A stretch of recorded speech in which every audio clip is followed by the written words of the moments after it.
I'm just recording immediately, Eric. We're getting All right right, into this sounds today. great. This is going to be the most guerrilla loose version of the swim brief ever recorded. Literally, my coworkers just walked out of the office and one of them asked me, like, hey, you going to record a podcast? And I was like, look, I just don't really have time. Everybody listening, very boring, short parenting story.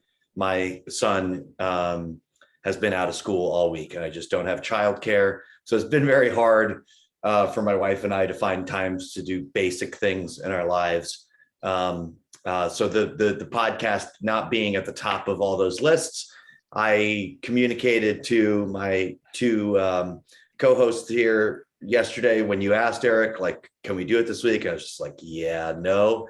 And then I was sitting here and I was like, oh my God, I actually have 50 minutes to myself right now and nothing else to do. So I texted you and I was like, I'm going to go record this by myself. But if you'd like to come, go ahead. And you were there, Eric. And we don't blame Joel for not being immediately available. No, I would never do that. No, we just make fun of him behind his back because he doesn't listen to the ones that he's not on. So it doesn't matter what we say about him. Right. No. Nor do I. So nor do any of my friends. I'm on the podcast. I have a hard time listening to myself. I don't listen to my own podcast. I can't stand to hear my own voice. I don't listen. I think everybody's kind of that way, right? Everybody has some kind of weird thing with their voice because it's just weird hearing it. Essentially, hearing yourself speak in the third person. Sure. So, yeah. Although it auto played on my phone once, and once I like was distracted, so I let it keep playing. I didn't immediately turn it off, and then I didn't mind it, but like I needed to be forced to listen to like 5 minutes of it, and then I was like, oh yeah, we did talk about that. That's the other thing. I don't remember what we talk about on it. But anyway, today we're gonna rip through a grab bag of stuff. Producer Eric, I said, in the time it takes you to go to the bathroom, come up with some stuff, and you took the world's longest pee and came up with 4 things. So, I'm going to share my screen for some of these, because why the heck not? Those of you listening at home to the gripping narrative. Okay. This is the first news story we're going to get to. You sent, FINA will award NFTs to record breakers at the 2022 World Championships. Now, Eric, do you own any NFTs? Are you in the NFT business? No, I do not have any NFTs. I don't have any desire to be a part of the NFT world, because why do that when I can just do a Google image search and hit screenshot and have whatever image I need for whatever purposes. Right. I'm going to keep trying to close this United ad at the bottom. Yes, United, I know. I'm a loyal member. Do you own any crypto? I mean, they were just getting into. I don't, and it's kind of the same.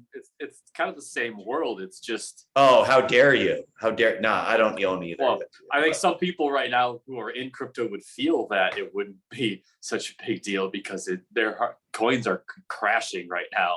It is not going well. So if you have any friends that are in crypto right now, they might be freaking out. And it's crypto world is kind of a little bit like CrossFit, they just don't stop talking about it. And well, the thing is, you can't stop talking about it because the whole value of the thing that you bought is based on people's interest level. Yeah, the hype around it. Yeah, so, at least they're not substituting the NFT for any of the dollar amount for being the winner. It's just such a weird thing to kind of just bounce into. It is featuring a Budapest-based artist, so a local artist is going to be featured in all of these pieces, and maybe that will actually turn into real physical dollars in their life and not necessarily like promissory notes Sure. or like IOUs. Sure. By way of Post-its from Dumb and Dumber. You end up with a suitcase full of IOUs.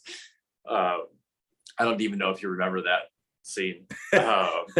No, I sorry, you caught me daydreaming about the fact that I had been loosely following this news story that Seth Green, I guess, had to like buy back his own NFT that he was going to base it because somebody stole it from him. He had an NFT based show, and he somehow lost his NFT that he had the show centered around. So he got stolen. I mean, somebody stole it. Stolen.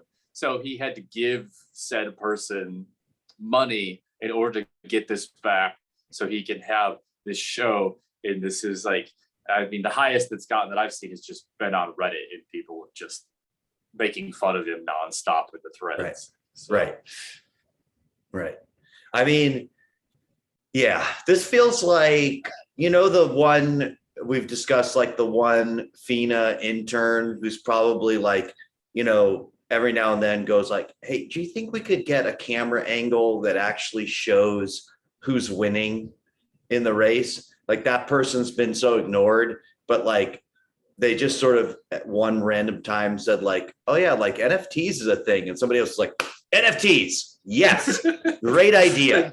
They mentioned it once as and not even as a serious comment either. It's just like, NFTs are a thing. And they're like, absolutely. Oh yeah, we got to get on that.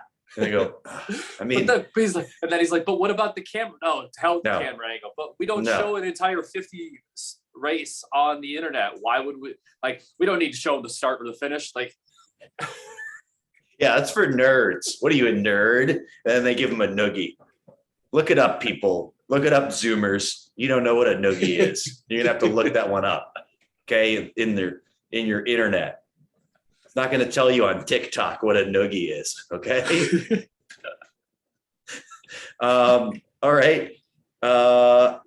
Let's see. We're going to give a shout out to, I would say, official friend of the podcast, Hannah Brandt. Cleveland State Swimming and Diving earned the 2022 Horizon League Raise Your Sights Award. And the Raise Your Sights Award is presented annually by the Horizon League to the top academic male and female teams from each league institution that compete in a league-sponsored sport. The women's swimming and diving team had a 3.67 GPA, and the men's was 3.41 for the year. Pretty great stuff. Yeah, for sure. It's fantastic. And they had great results too. The men's team did really, really well at the conference level. A couple of weird choices overall by Ireland to avoid taking the 200 flyer that trained out of Cleveland State. Do you think that's weird? I mean, look, there's an Irish listener to this podcast, Eric, and I think he probably would contend it's not weird to not send a 200 flyer to something.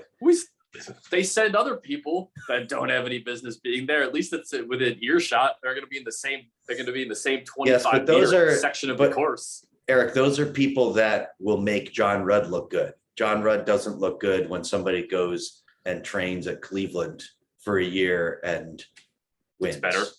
Yeah, that's not.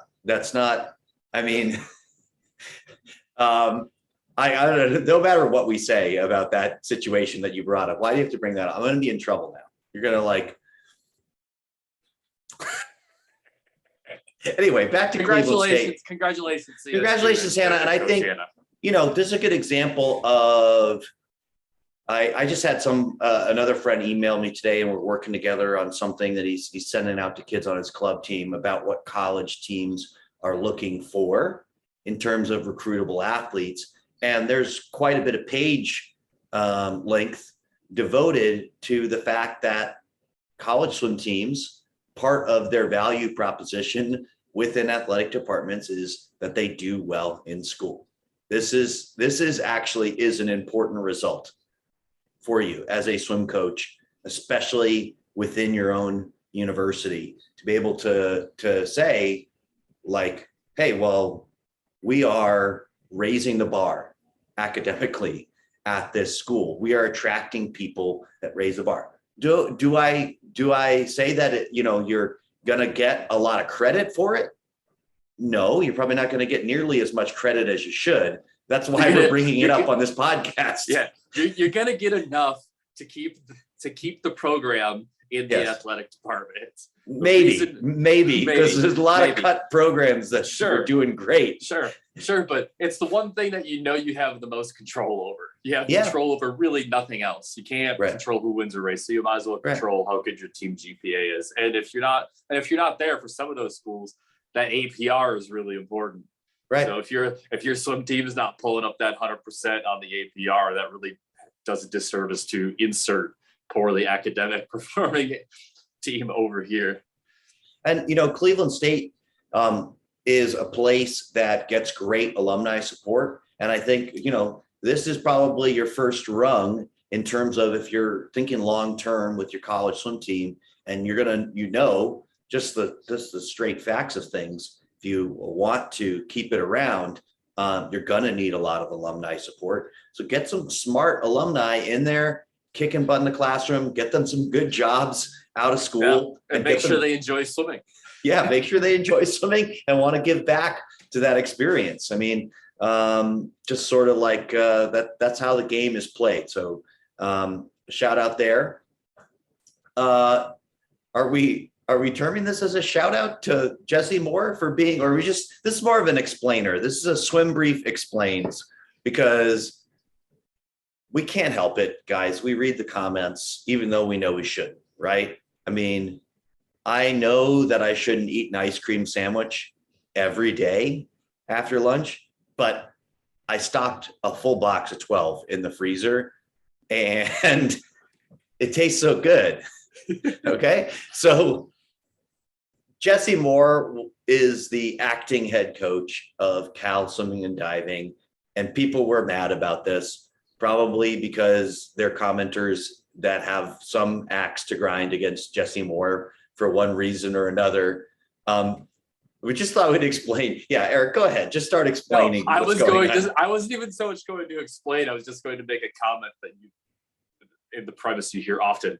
The people who are complaining about Jesse Moore being the quote unquote acting head coach and not being good enough for earning it, and the people who don't know that the 15-meter rule for breaststroke doesn't exist, that is a perfect circle on a Venn diagram.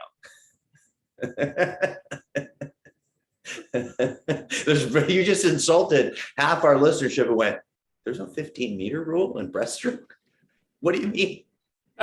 No, everybody who listens to Swim Brief knows that.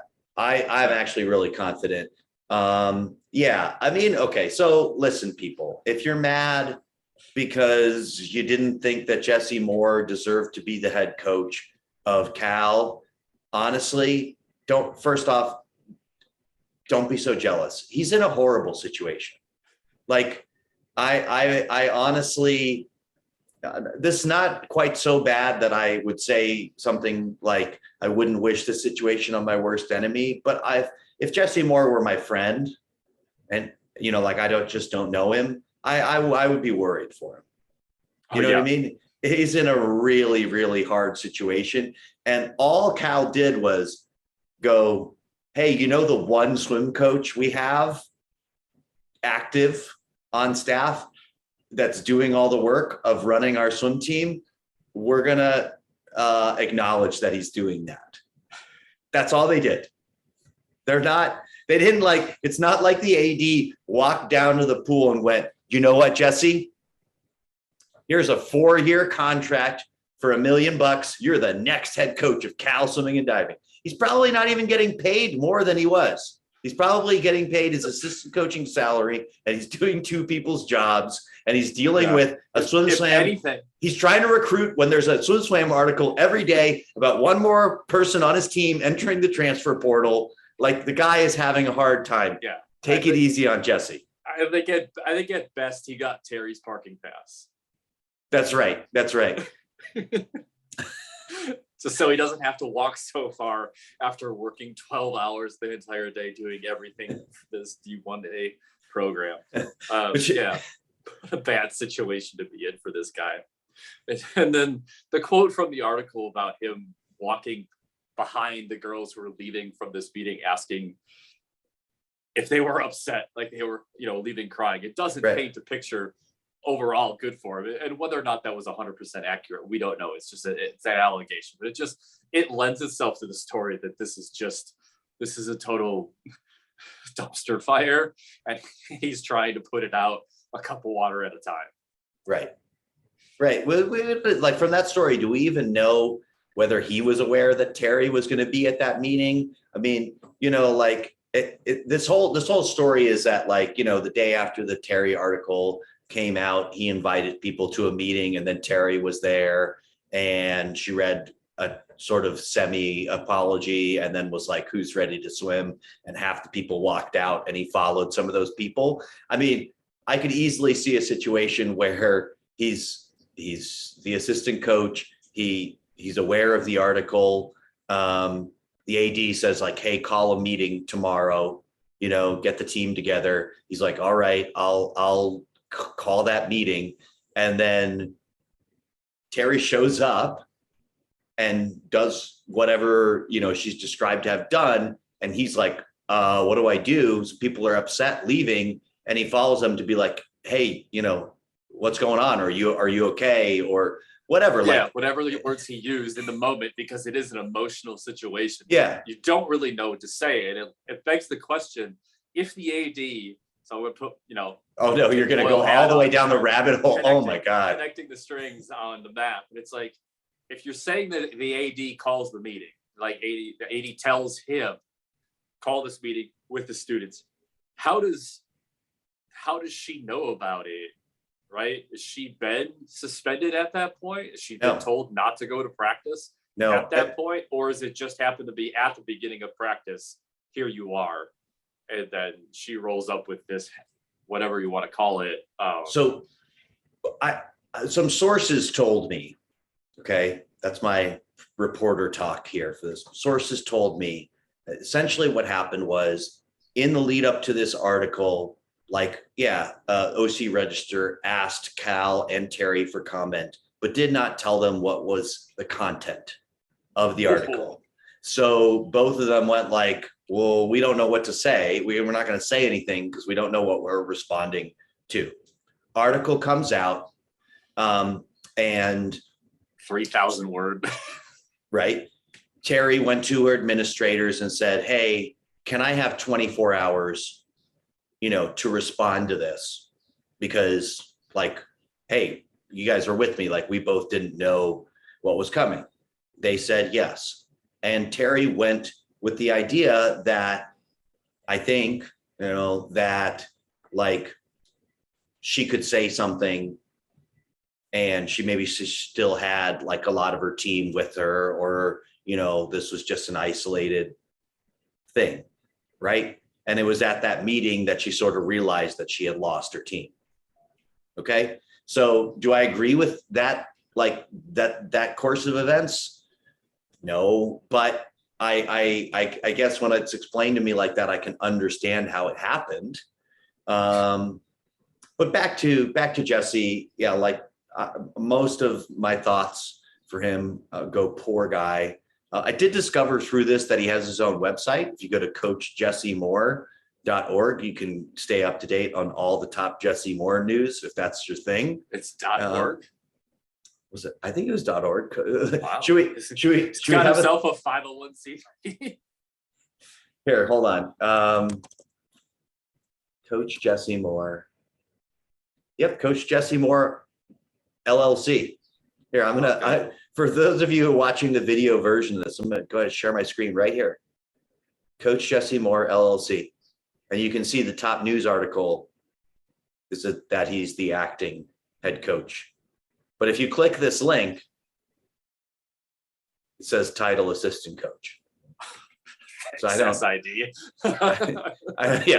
I don't know. It's got some information about the Cal swim camp, something called learning curves that I was scared to click on. got himself some feeds. Yeah, some feed, some news feed, Twitter feed. You know, I And actually he's sponsored by Arena. is he really? That's interesting. Oh, here we go. Eric, don't speak that way about a competitor, okay?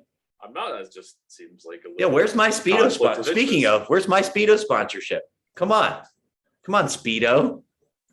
Yeah, I'll run that up the flagpole.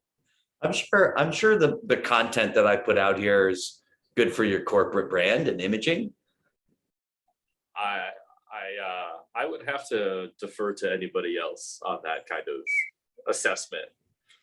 But I'll get back to you Sure. end of day. Sure. I'll get Awesome. back to you. I'll get back to you end of day. Okay. We'll circle back. Okay.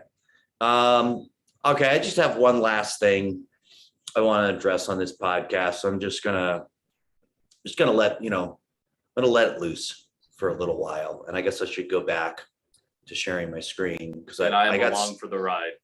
I got this just came up on my Instagram today, and as people who are looking at the screen can notice, I do a good job maintaining my battery health.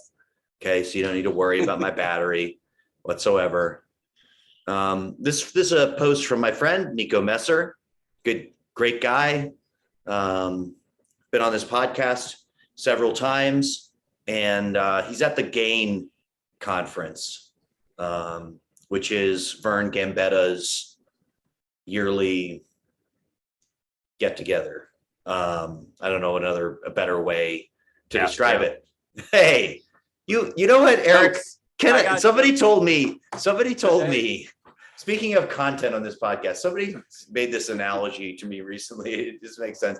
It's sort of like they said, like, your podcast is kind of like you introducing a controversial idea, and if you like that controversial idea is a bus, and you drive it right up to a brick wall, and then Eric jumps in the driver's seat, backs it up, and just smashes right through the brick wall. Why is it me? I'm just telling jokes on this one, man. Okay, all right. You're taking a shot. I think a lot of clinics are cash grabs, so this is an isolated incident. We've already spoken about this. I mean, so here's my. I got to give my full Vern Gambetta talk before I sound like I'm criticizing him. I think GAIN.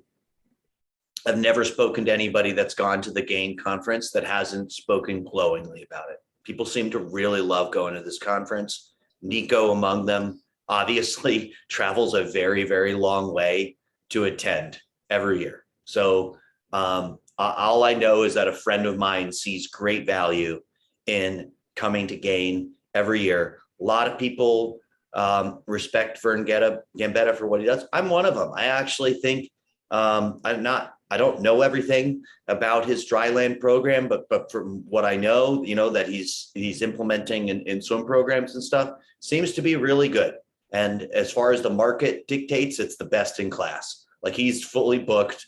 He cannot take on any more business because people are so interested in what he's doing and see so much value in what he's doing. That said, the marketing of GAIN by Vern Gambetta, I have often found to be dishonest. And like, look, there's something to be said for marketing something dishonestly, and I'll round back to this, because, well, maybe I'll just say it here. I think, like, for instance, in media articles, YouTube videos and stuff, I'm not even mad at people anymore when they give a real good clickbait title and then I click on the thing and then it was actually worth listening to, but it wasn't really what the title promised. You know what I mean? I'm not mad in that situation. And that to me is deceptive marketing. But if somebody's getting a good value on the other end, I don't think they're mad. And I think that's sort of what GAIN is doing here. So I'll just read the quote, because first Nico says, a lot of people ask what Gain does. Well, it couldn't be said better than the master. Here's Vern Gambetta speaking. He's got a big slide up behind him. And he says, the mission. At the end of the journey, all physical limitations are eradicated, and the adaptable athlete is ready technically, tactically, physically, and psychologically to compete, to win in the competitive arena. Eric, all physical limitations are eradicated. This man has the power to fly, to teach people how to fly. I would say he's undercharging for that. I don't think it's a cash grab at all. What about you? It's a bold statement. It's a little bit more than a bold statement. I'm trying to be nice after calling this whole thing a cash grab. Sure. Which, by the way, again, Vern, is a joke. I know. Okay. I know in your state, I'm sure you do plenty of your own dry land exercises, and you can pound me into the ground. So this is not an attack on you or your business. Nobody said anything about Vern fighting you, Eric. I don't know when this turned into you and Vern like having an MMA match. I'm the one who just called this situation a cash grab. Okay. No, it's just such a grand statement. Like, right. Just trying to speak in a way that just gives it more weight than the reality is. You're not going to eradicate. You're not going to take a kid who's got scoliosis and make it disappear. You're not just going to wave your hand and all of a sudden their spine is straight or their hip dysplasia. Yeah, Gain will not. I don't think Gain would, if you could drill down to the specific, would promise to do that. Right? It just sounds like it. But just, I mean, it's so, again, I think, yeah, the point of marketing is to get people excited about your product. And certainly who wouldn't be excited about something that promises to eradicate all physical limitations. I was trying to think about how you could one up this marketing wise. And the only thing I could think of is time travel. You'd have to promise time travel because this is only promising to eliminate your physical limitations, like in a future sense. But like if I could go to you, Eric, and go, if you sign up for Gain, I will make you retroactively the Olympic gold medalist in the two back in 2004. Sure. And multiverse is so 2022 right now. Multiverse is such a big thing all throughout media.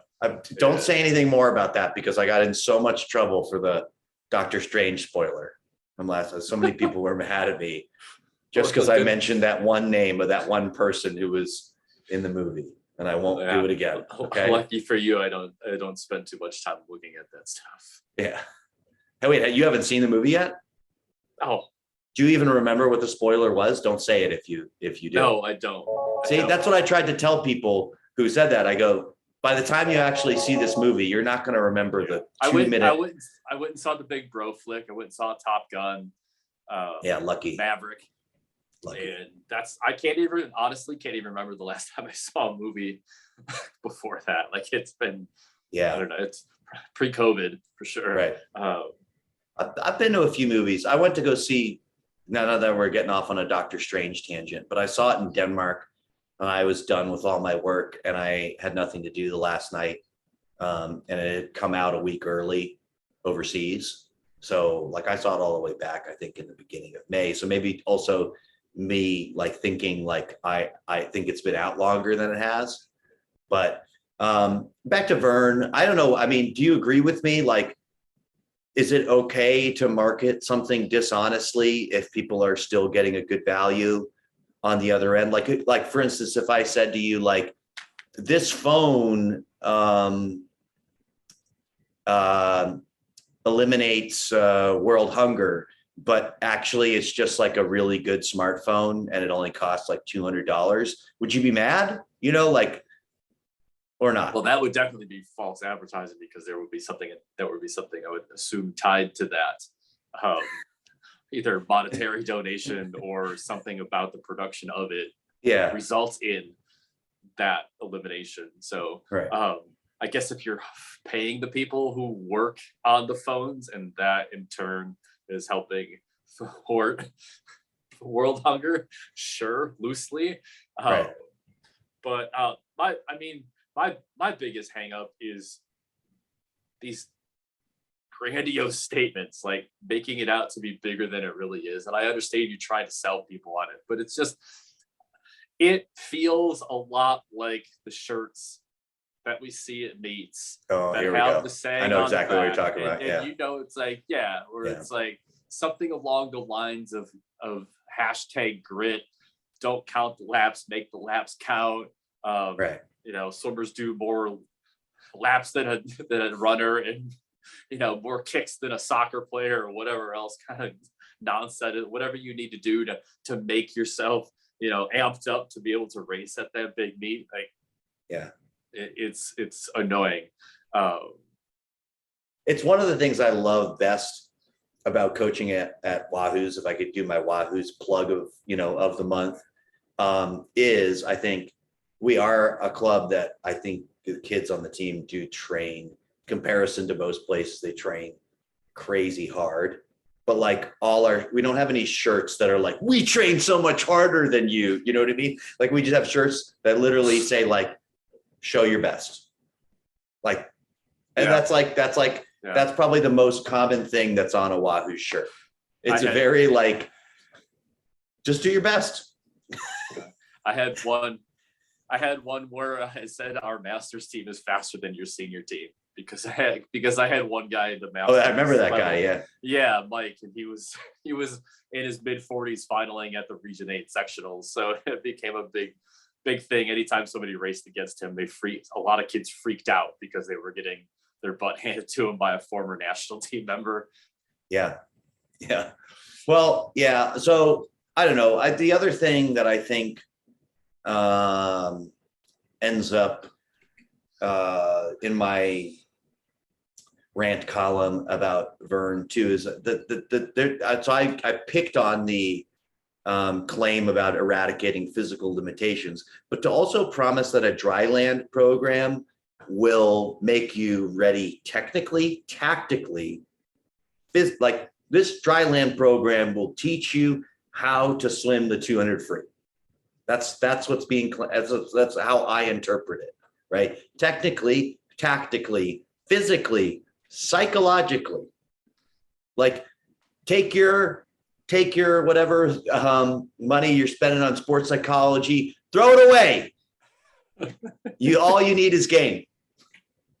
It's game. Yes. Like I don't disagree. That second part is almost as grandiose as the first. And I think to me, it speaks to, I was trying to think about this in a charitable way. I think in the sport of swimming, we're all like, if you have a thirst for learning and you have a thirst for knowledge, you're literally starving for sources of good information. Like there's not nearly enough sources of good information out there. So when you find somebody who is actually really knowledgeable and really good at some facet of the thing that we're trying to do, almost you want them to be a one-stop shop. Like I think a lot of people want Vern to be everything that he's claiming in this, because it would make life a lot easier for them, because they want the best psychological, tactical. Yeah. If I was a coach, preparation. If I was a coach and I didn't have to think about putting resources, dedicating dollars to all these things, I could just give it to this one guy, and he has all these elements within this dry land thing. Yeah, that'd be great. But then you have to have that whole background in psychology thing that you got to work out. Yeah, or just I mean, I think it's you take a weekend course. Yeah. You gotta it's harder. It's harder than this statement makes it sound, to be really, really sound in this area. And to it also makes it hard for anybody, as somebody who